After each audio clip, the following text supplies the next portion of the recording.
Okay, last problem for this week.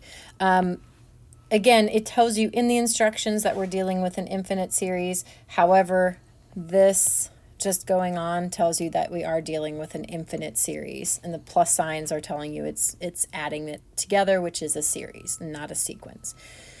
So to find the sum of an infinite series, we take the first term divided by 1 minus r. Now I think we can all pretty well agree that the first term sort of jumps out at you pretty quickly here. That's a sub 1.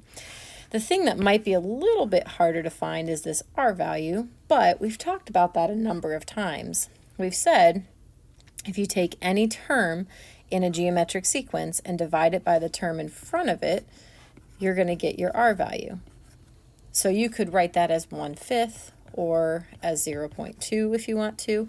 And you can check this, right? I mean, we can go back here, and if you picked 0.2, divide it by the term in front of it, 0.2 divided by 1 will give you r, which look at that, it is 0.2 again. So these two things being the same is telling you that's your r value.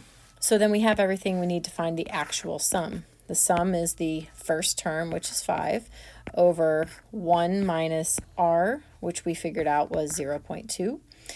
And then at that point, it's just a matter of using your calculator to actually figure out your sum. So 5 divided by 0.8, and you should get 6.25. Now, if you wrote that as a fraction, I would be ecstatic, but a decimal is just fine as well.